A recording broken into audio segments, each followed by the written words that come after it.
Fred, Swords.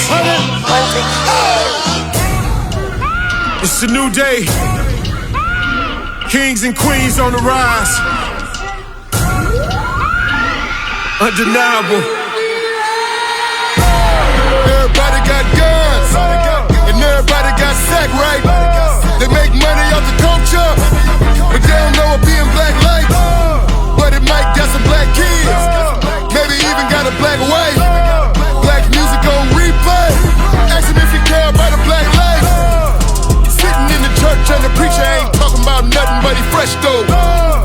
Cops keep killing and the people keep voting, but we can't get it help though. It's like the streets don't know. If people don't learn, then people won't grow. Their mouth move fast, but their feet move slow. So for me, I see sleep, but the people so woke. Man, everybody won't do something, but everybody's scared, so we don't do nothing. The bullet and the gun got a name and a date. Don't let the overseer put a name with your face. Black skin, blue lights. New day, old fights. Rebel flag in America. Black fists in the sky. My black fists in the sky. My black fists in the sky. My black fists in the sky. Murder pre-recorded, boy, don't ask me why. Minority, majority. Fish scales and poverty. For sale and bottomy.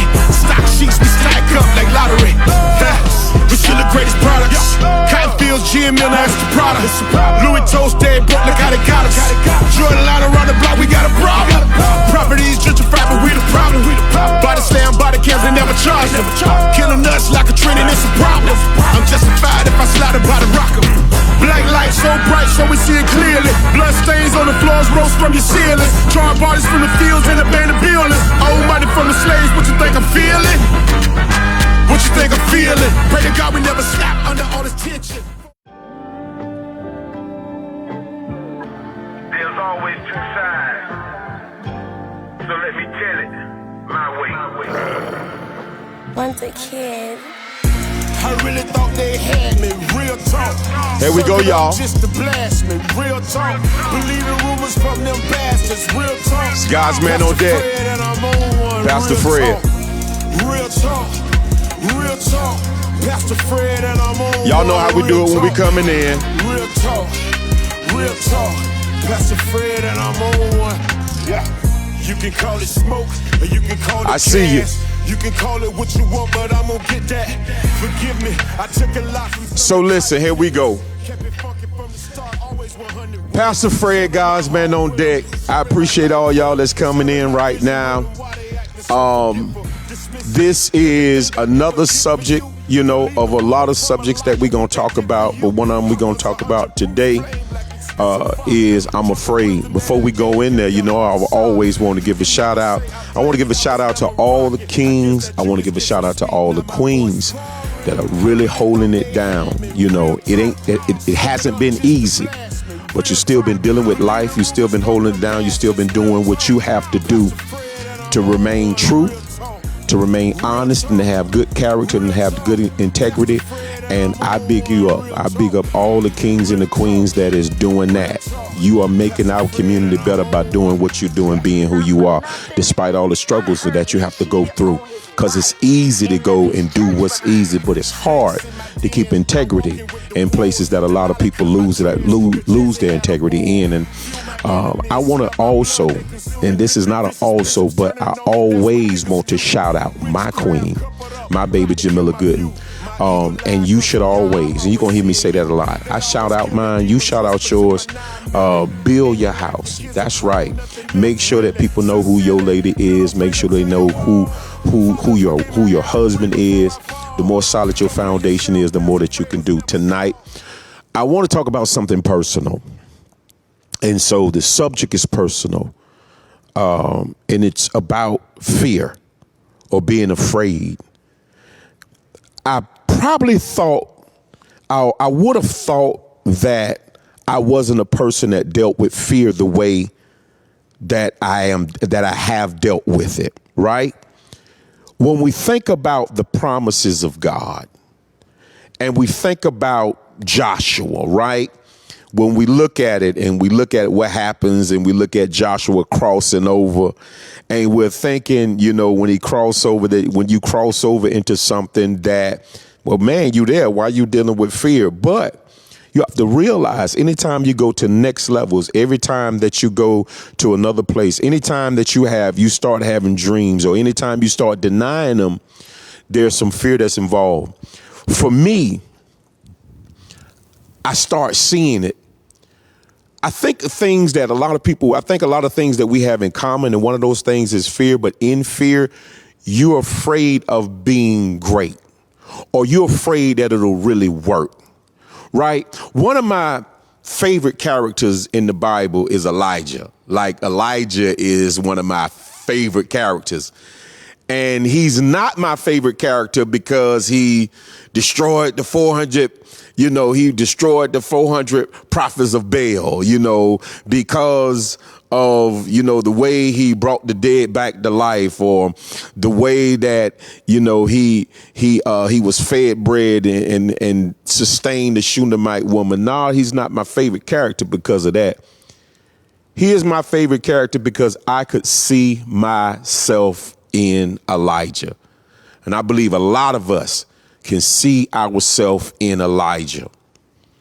So in 1 Kings, and men, I need you to get this. I need you to get this. I need you brothers to click. I need you to tag. I need you to share this video. I need you to share this. Elijah comes to a place, right?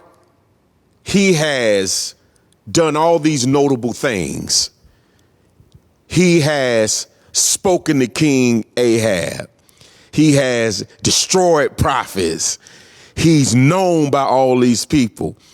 But then Jezebel steps up and says, if I don't kill you, your God do the same thing to me. And we may not particularly have a Jezebel that has brought us fear, but we have things. And sometimes there are things within ourselves that brings us fear and stops us from moving. And so Elijah, the reason why he is my favorite character, because Elijah, after that, he comes to a place where he says, man, I don't want to do it no more. And we probably were like, well, what, you weren't there. But I want to tell you something. A lot of times we begin to quit. We don't say we quitting. We don't say we're not moving forward. We just stop moving. And in a stop moving, we don't know why we stop moving. But people on the outside can see that we're not moving. People on the outside can see that, man, this is an anointed woman. This is an anointed man. This is an anointed brother. There is something. When I say anointed, the anointed doesn't always point to something in the church. You can be anointed in business, right? You can be anointed to do something special in business or entertainment or whatever. But there's something about you special in the gift there, but you stop moving in it. Elijah comes to a point where he began to tell God he don't want to do it no more. And that spoke to me. And it stood out because he goes in and the Lord sustains him and gets him to this place, and he gets to this cave. And I always talk about the cave because that was my cave, right?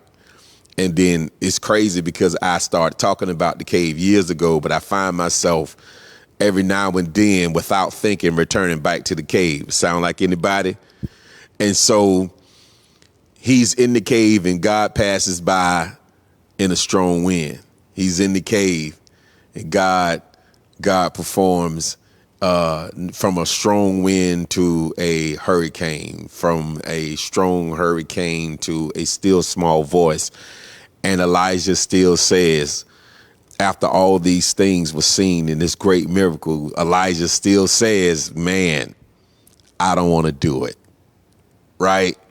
And so after that, God's conversation was, you're going to go and anoint this man to be king over Israel. You're going to anoint this man to be king over Syria. You're going to anoint this man to be a prophet in your place. Watch that. Because sometimes, and I want to segue there for a moment, sometimes you not doing what you're supposed to do is lining somebody else up to take your place. And so he says, this is what the Lord says to Elijah. He says, you're going to make this man to be king of Syria. You're going to make this man to be king of Israel. You're going to anoint him.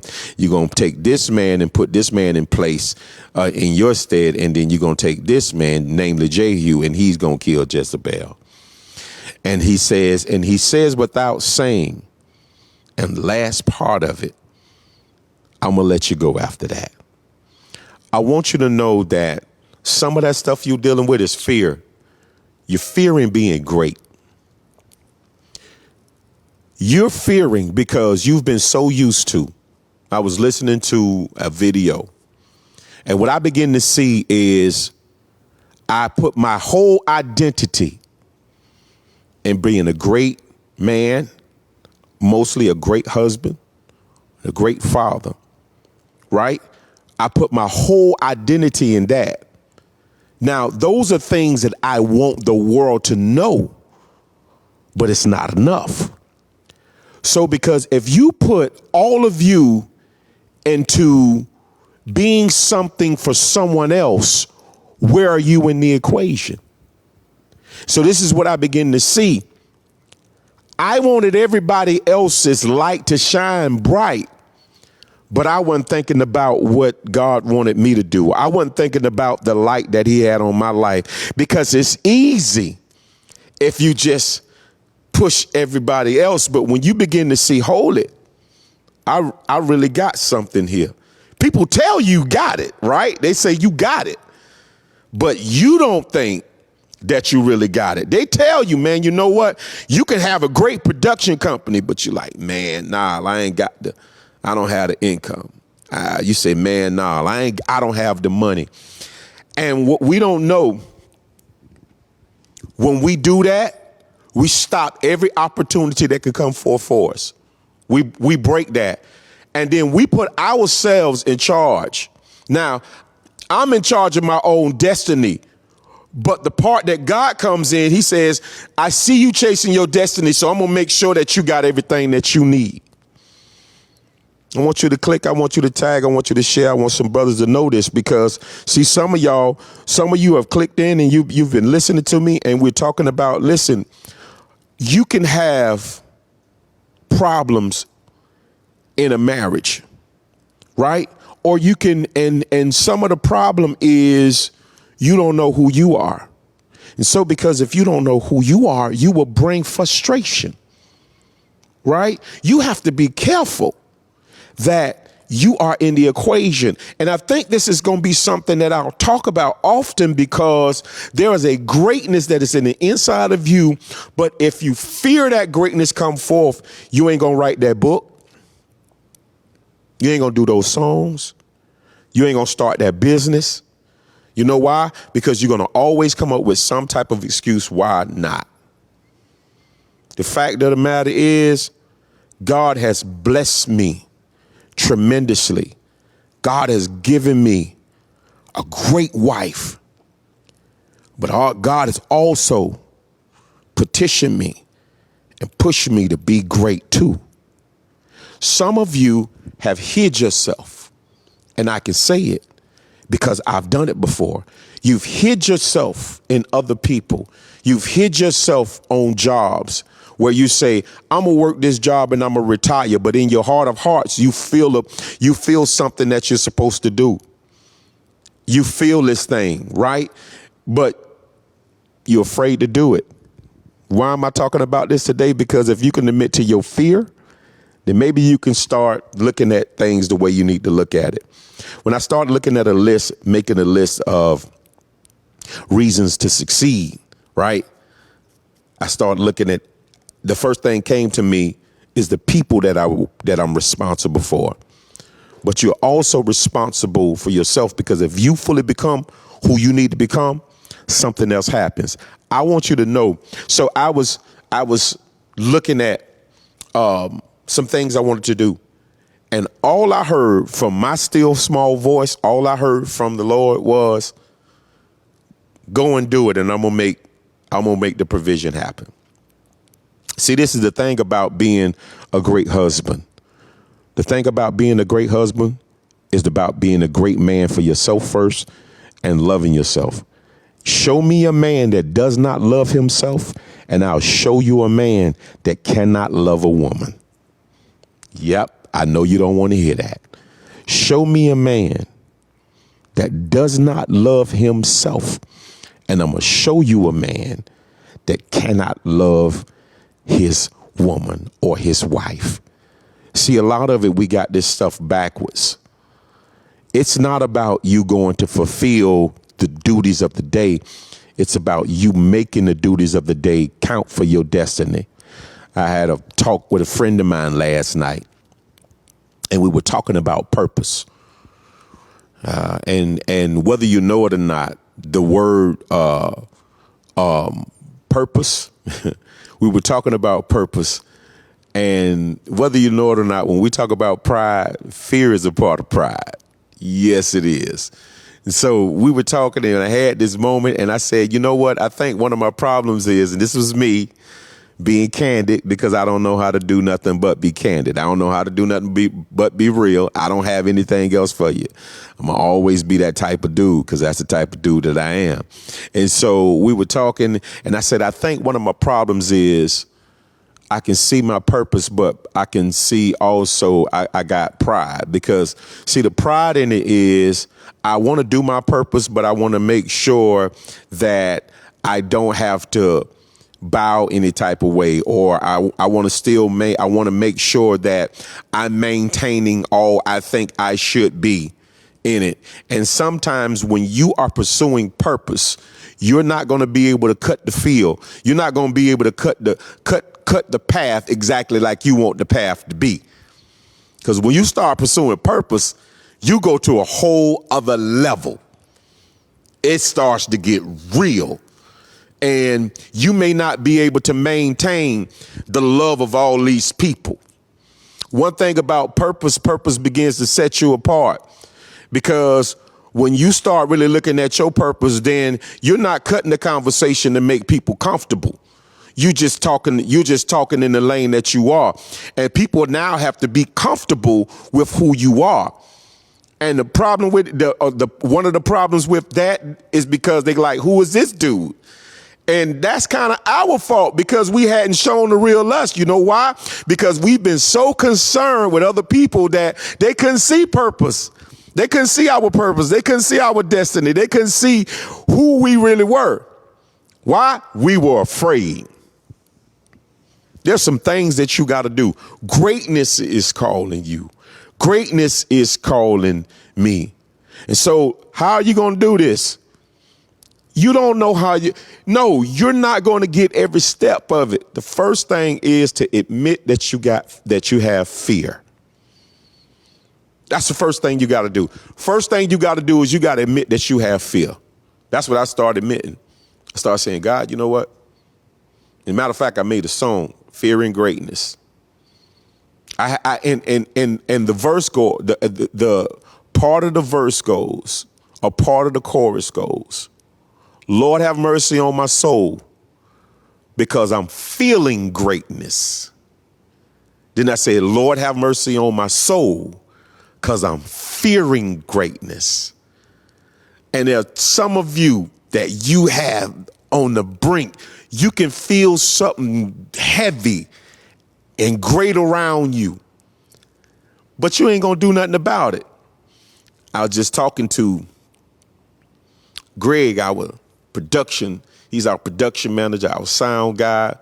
He wears a million hats, but he says something that complimented this conversation.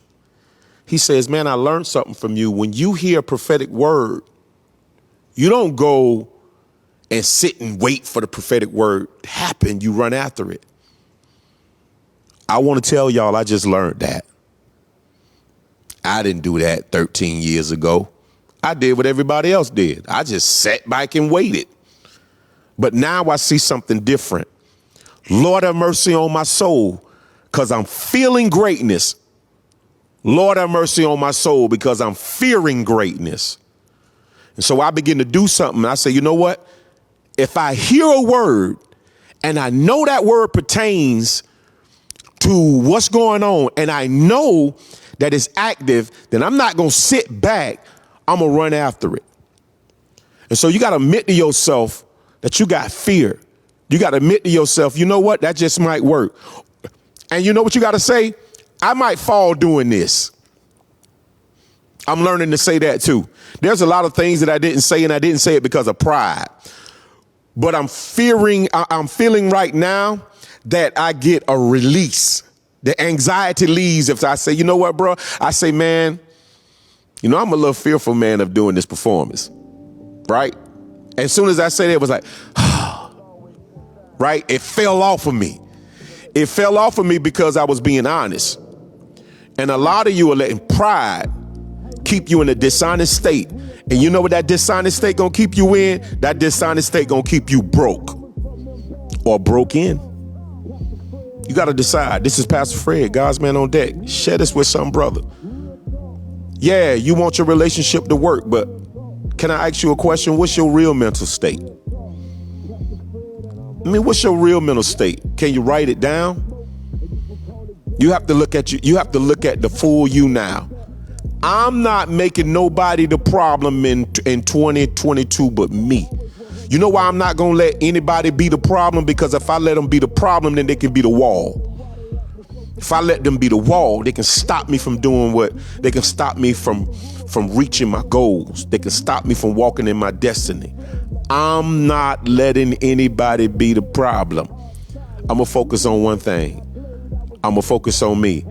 And I'm going to focus on getting up every day and making sure that fear isn't what's stopping me. I'm learning. And this is what you should be doing. You should be learning. And I'm learning that, you know what, in 20-something years of ministry, we're always looking for new revelation. Don't you know that what God really wants to do is he wants to bring out of you all that stuff that he's been giving you for over 20 years. For some of you, over 10 years. For some of you, over 5 years. And so for some of you, over a couple years. But that's what he want to bring out of you. We always looking for something new come or a new door. You know what opens up doors? What's already in you. This is Pastor Fred, God's man on deck. I want you to know that if you begin to really deal with what's in the inside of you, you start dealing with that fear, you start admitting what that fear is, you start looking at the fact that, you know what, man, maybe I am meant to be great. Church folk have a problem with that because they don't understand that at some point David had to decide that he would be the king that God called him to be. Selah. I'm going to let you sit on that. This is Pastor Fred, God's man on deck. Come out of that fear. Love y'all. I really thought they had me, real talk. Circled up just to blast me, real talk. Believing rumors from them bastards, real talk. Pastor Fred and I'm on one, real talk. Real talk, real talk. Pastor Fred and I'm on one, real talk. Real talk, real talk. Pastor Fred and I'm on one.